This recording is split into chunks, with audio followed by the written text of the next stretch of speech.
Hi, welcome to my YouTube channel, Retirement After Heart Transplant. If you haven't been here before, my name is Alan.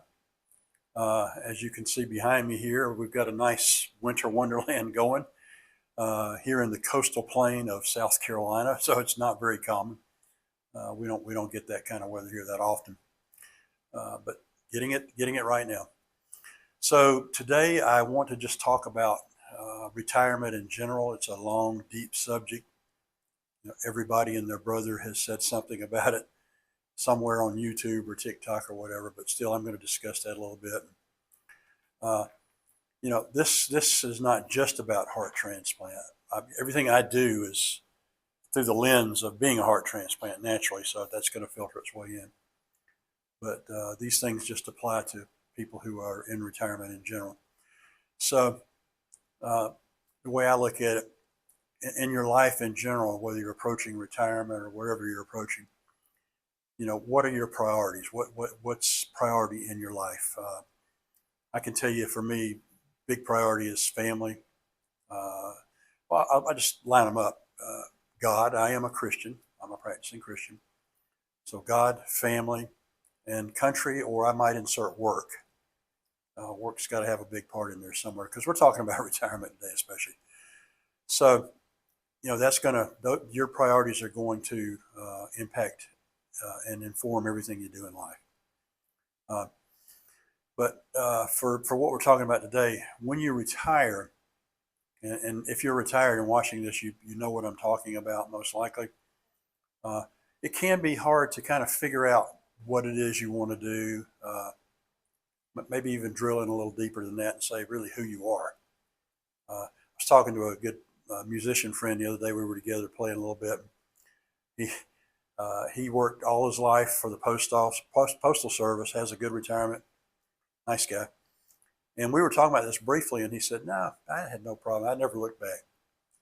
And the reason he gave, and it makes a lot of sense, is that he had other things in his life all along, and that makes a lot of sense. And I would have to say, in my case, I tried to have other things in my life all along too. And that applies particularly to marriage. I would say my wife and I have been married for 48 years in a few weeks, been together for 50 years. For our entire marriage, even when we were very young, we just knew. I don't know how we knew, but I'm sure we knew from talking to people, from reading, whatever reason might have had us know. But we knew that we needed to protect what we had together, because the plan was to have children, raise children, work your career, someday hopefully retire together. Thankfully, we've done that. If you don't protect what you have with your spouse, you could lose it. Because let's face it, with raising children in particular, but work, everything, it's very easy to get so caught up in those things that you may have a good marriage and be with your spouse, but you're really not connected in a way that would be really meaningful when all of a sudden you're both retired. You go through the empty nest thing at some point. You've got kids, they move away. That's a big adjustment. We went through that years ago, quite a few years ago. Then you both retire. That's another adjustment. So, point being, it's an adjustment, right? And I think a lot of people don't really know what to do with themselves, don't exactly know who they are. But one thing I would say is the first thing you got to realize if you're struggling with that is you are much more than what you did for work. What you did for work is not who you are. It's part of who you are, but it's not who you are. You are an individual person in God's eyes. In the eyes of the world, you are a person that, is much more than just what it is that you did for work, is what I'm trying to say.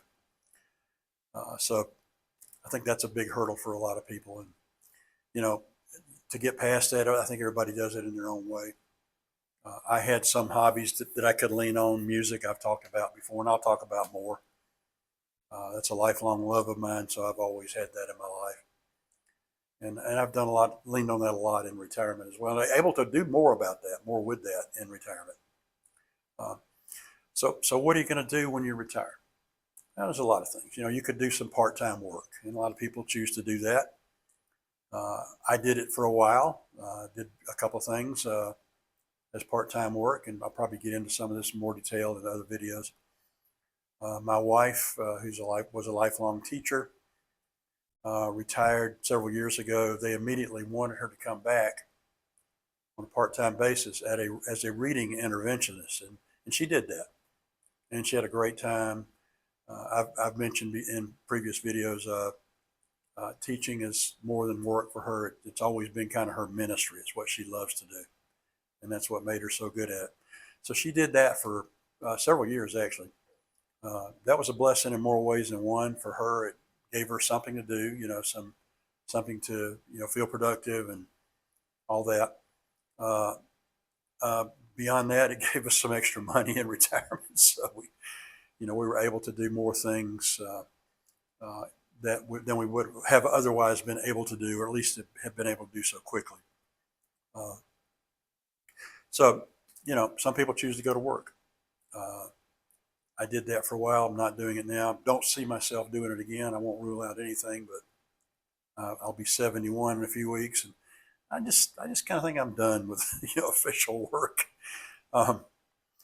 Volunteer work. Lots of people choose to get involved in volunteer work, whether that's with soup kitchen, some other community support agency, church.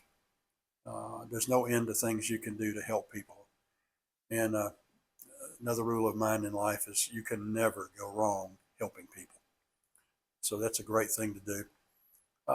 They're the usual suspects that people do. They play golf, they hunt, they fish, they like the outdoors, camping, like traveling. And I've done, and my wife and I both have done some or all of those things at some point in our life, and still do. We travel. A lot of it is camping in a travel trailer, not on the ground, in a tent. Although we did that when we were younger. Golf. I played golf for a number of years early on in life, probably 30s and 40s a little bit. A lot of that was with people from work, where you go out one day a week and you play 9 holes, captain's choice or something like that. So I got into golf for a while. I was never serious about it, but I did enjoy it at that season in life. I don't play now. I just lost interest really quite a long time ago, probably 15 years or more. I kind of lost interest in golf. I had, the way I put it is this: it's far too expensive in time. It takes a long time to play golf, and it's costly too financially, depending upon where you play. But for me and the way I want to spend my time, that's just not it. Might play golf here and there somewhere, but that's not going to be a big thing for me ever again. For me, I've alluded to this before. The big thing in my life as a hobby or a love was music, and still is. I went through periods of time in life where I didn't do much with music. When I was working very hard, raising kids, all that, I didn't really have much time for it. During those years, mostly where I would play music would be in a church setting, like on a worship team at church. I play several instruments. I'm primarily a drummer. That's really my first love. I'm a drummer, percussionist.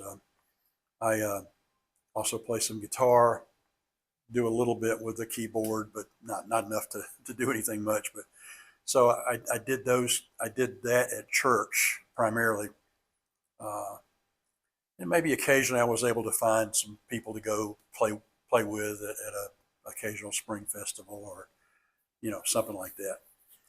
But didn't do a lot of that again during my working years. When I retired, I had the opportunity to begin to do more. I also like to write songs. Not many people listen to them, but I like to write them, and I produce them. I have a small recording studio here, and I play a lot of the instruments. I have friends that play some of the instruments for me.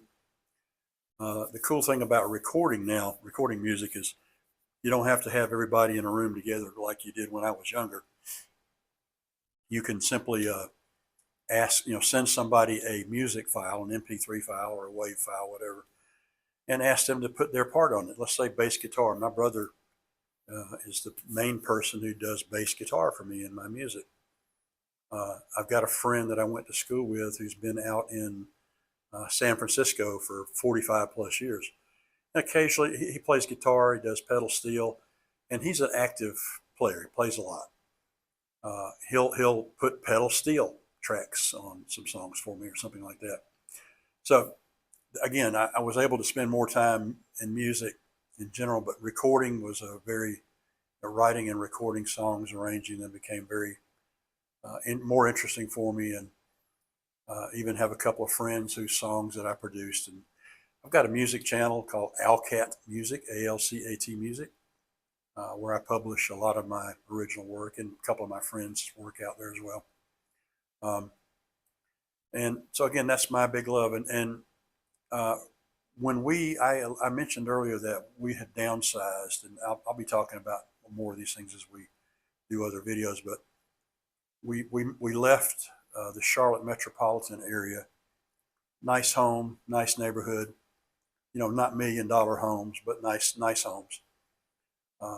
Moved to I'll call it a homestead out in the country. It was an older home that we fully remodeled, and we're living here in a small town in the coastal plain of South Carolina. I wasn't doing that much with music. I was, going out to my music room. I've got guitars that are sitting around all the time, and maybe fiddling with them. But about 3.5 years ago, a friend of mine from a nearby town got in touch with me and told me that there was a gentleman who had moved back home, I should say, from Nashville. He'd been in Nashville for 12 or 13 years and had a little bit of success of his own, when he was there. He's full-time. He works a job, but he is full bore music. At any rate, he was looking for a drummer. Now, I got to tell you, drums is a very physical instrument. I had not played like that to that level for, frankly, decades. Playing a couple times a week, several times a month, having to pack up your kit and haul it somewhere, set it up, play 3 or 4 hours, pack it up, bring it back home. It can really, really be tiring, but it's fun. I love it. I had not done that in decades, and thought about it a little bit, prayed about it. And so I've been playing with these guys for about 3.5 years, and we have a great time. We gel together very well musically. And so that's been a real nice thing in my life for the last several years to go and do that again. Play out with a band on a pretty regular basis, semi-regular nowadays, but at any rate, that's just touching on the whole thing of music as being a love for me. So, I could go on forever about retirement and what we do in retirement and all the rest of it, but I'm keeping my videos rather short, so I'm going to wind it up. You'll probably hear me talk about some of these things again in the future. If you've found anything interesting or useful in my video, I'd appreciate it if you would leave comments. If you've got questions, if you have things you'd like to hear me talk about or clarify that I have talked about, I'd appreciate seeing it in the comments. I would also greatly appreciate it if you would like this video and subscribe to my channel. So thanks for listening, for stopping by, and until next time, goodbye.